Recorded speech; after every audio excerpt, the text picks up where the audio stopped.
interaksi antar ruang ya. Nah, Bapak harap kalian semua sudah mengerti. Dan Bapak akan mengingatkan kembali kepada kalian untuk menjaga kesehatan di rumah, kemudian memperhatikan gerakan masyarakat ya, masyarakat bersih dalam penanganan COVID-19 ya. Kemudian jangan membuang sampah sembarangan ya. Buanglah sampah pada tempatnya. Itu pesan dari Bapak. Oke, anak-anak, kita langsung saja ya mulai materi yang selanjutnya untuk IPS, yaitu adalah letak dan luas Indonesia anak-anak. Nah, ini adalah bangsa Indonesia. Sambil kalian perhatikan bukunya di halaman 7 ya. Yang Bapak akan jelaskan pada hari ini adalah komponen yang terdapat dalam sebuah peta. Dalam membuat sebuah peta harus mempunyai judul peta, skala peta, orientasi peta, simbol peta, garis koordinat, inset, legenda, dan sumber peta. Bisa kalian dapatkan informasi definisinya, pengertiannya di halaman 9 sampai dengan halaman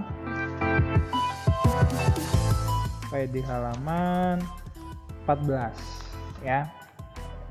Baik anak-anak, judul peta itu apa sih? Bisa kalian lihat penjelasannya sendiri di buku halaman 9 ya. Di situ sudah diterangkan oleh buku dengan detail ya. Judul peta itu nama sebuah peta. Kemudian skala peta. Skala itu adalah perbandingan antara jarak di peta dengan jarak sesungguhnya ya. Contohnya 1:1 juta. Nah, berarti objek yang jaraknya 1 cm di peta berbanding dengan 1 juta cm atau 1 km di lapangan ya. Seperti itu ya. Kemudian skala itu ada skala angka dan skala garis. Contohnya bisa kalian lihat sendiri di buku ya, halaman 10. Kemudian langsung saja orientasi peta. Nah, orientasi peta itu apa? Arah mata angin. Di situ kalian bisa melihat di mana utara, timur, barat, dan selatan ya. Oke, anak-anak. Selanjutnya adalah simbol peta anak-anak. Apa itu simbol peta? Simbol peta tanda khusus pada peta yang mewakili objek yang dipetakan ya. Ada simbol titik, ada simbol garis, bisa kalian cermati di halaman 11. Dan nanti kalau ada soal, Bapak akan bertanya ya, simbol titik seperti apakah ini? Misalkan contoh ibu kota negara. Nah, Bapak akan nanti sediakan gambar ya, ibu kota negara. Kemudian simbol garis itu seperti sungai, jalan raya, kemudian batas negara dan sebagainya ya. Nah, seperti ini judul peta ya. Ini ada judulnya namanya Bandung.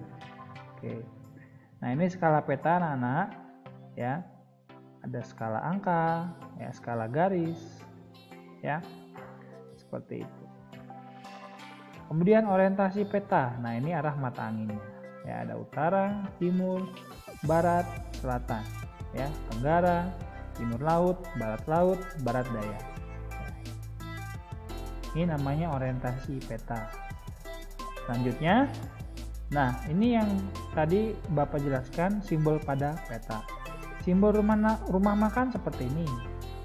Simbol kota provinsi seperti ini. Bandara, pelabuhan, dan sebagainya. Nah, ini adalah contoh simbol garis. Ya. Sungai, jalan raya, jalan lain di desa. Sebagainya. Ya, batas provinsi, batas daerah. Dan ini adalah simbol area ya. Di PPT kayaknya Bapak tidak memberikan contoh simbol titik ya. Nah, simbol titik bisa kalian lihat yang ada di buku ya. Seperti ini simbol titik. Nah, ini simbol area, danau, rawa, sawah, dan sebagainya. Next. Nah, ini adalah garis koordinat yang akan kita pelajari anak-anak. Garis koordinat itu adalah lintang utara ya, kemudian lintang selatan ya, Indonesia dilalui oleh apa ya, batas wilayahnya, letak astronomisnya. Nah, letak astronomis Indonesia siapa yang tahu? Ayo, kalau kalian nggak tahu bisa kalian lihat di halaman berapa ya anak-anak? Halaman 17 ya, halaman 17 anak-anak ya. Jadi kalian belajar juga sambil memperhatikan bukunya ya. Jangan jauh-jauh juga dari buku, karena Bapak juga mempadukan materi dari buku dan dari PowerPoint. Nah, di situ ya, garis koordinat itu adalah garis hayal pada peta berupa koordinat peta dalam bentuk garis lintang dan garis bujur ya. Nah, ini garis lintangnya. Nah, ini garis bujur ya. Garis lintang tuh yang melintang. Nah, pada bumi mah nggak kelihatan, atau ada garis kelihatan secara bagaimana Pak pengukuran. Bumi itu bulat ya kan, ada kuadrannya ya. Nah, seperti itu anak-anak. Lanjut ya, garis koordinat Bapak rasa paham, di buku juga sudah dijelaskan. Selanjutnya inset. Inset itu apa sih Pak? Inset itu merupakan peta kecil yang ada pada suatu peta untuk menunjukkan lokasi daerah yang dipetakan di antara lokasi lainnya anak-anak. Nah, seperti ini anak-anak. Ya, ini adalah Provinsi Jawa Tengah bahaya longsor. Nah, ini Jawa Tengah ya anak-anak. Dan insetnya itu seperti ini. Ini gambaran seluruhan peta Pulau Jawa. Ya, penempatan inset pada peta di sebelah bawah peta utama. Nah, seperti ini. Ya.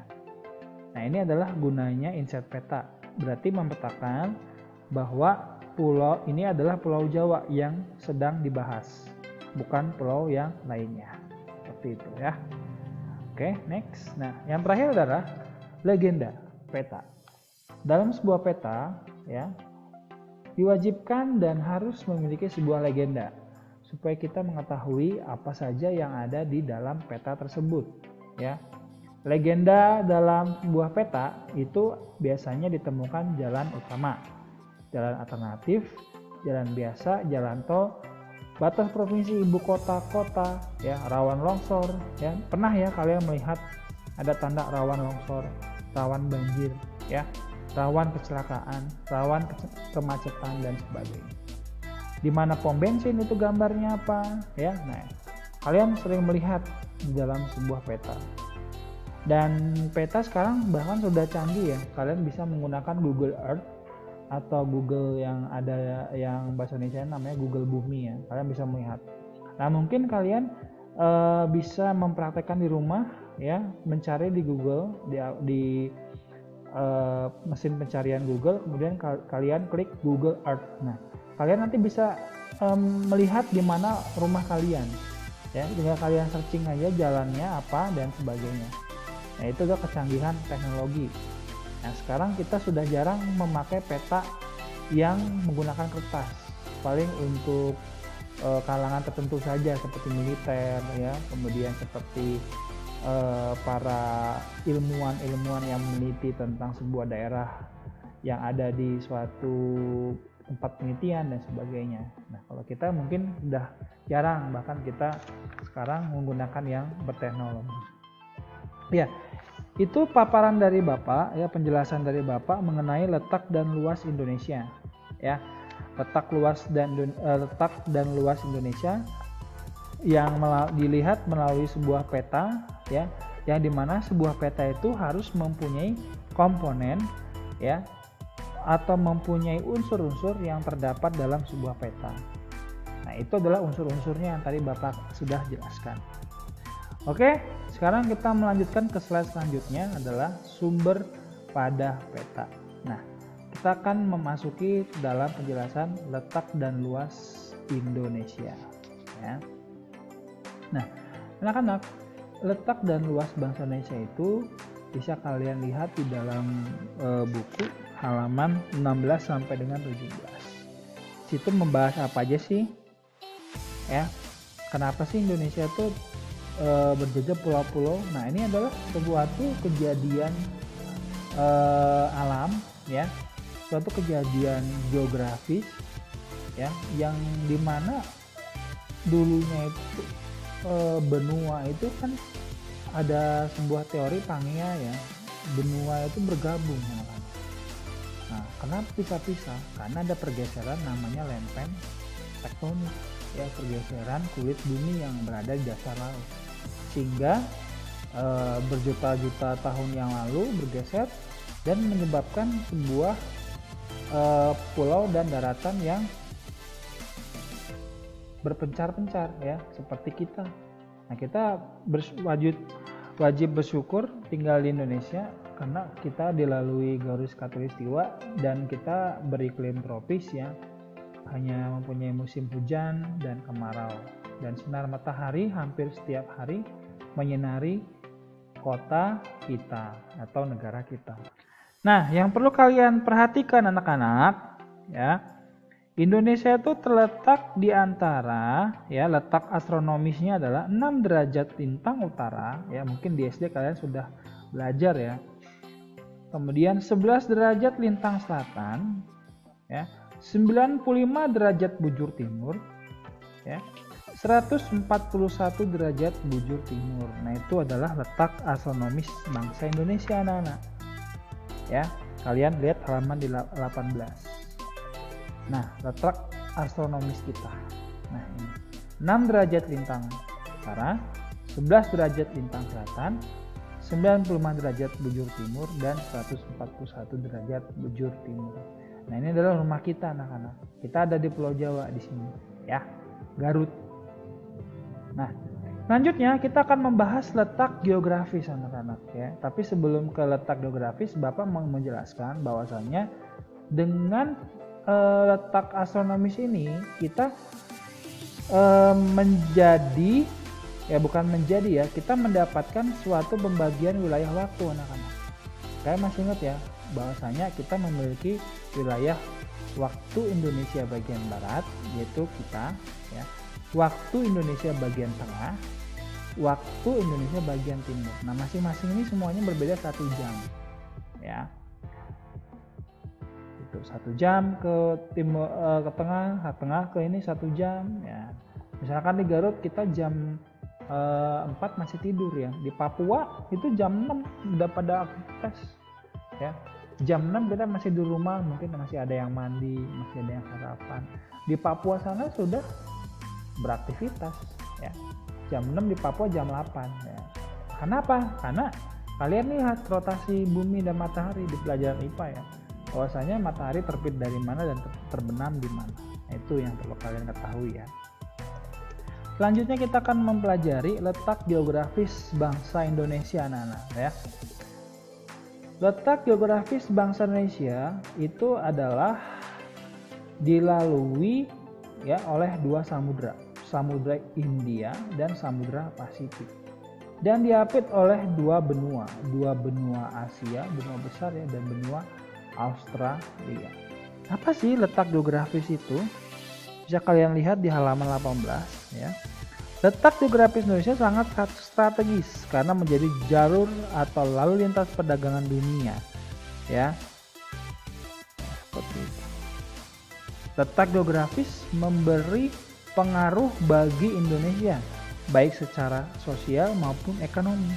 Nah, kita beruntung letak geografisnya seperti ini. Karena diuntungkan sebagai jalur perdagangan dunia. Kapal-kapal kadang-kadang masih transit di sini ya, masih berlabuh di Indonesia ya. Bisa Indonesia dapat mendapatkan pengaruh budaya dari berbagai negara. Nah, seperti itu anak-anak.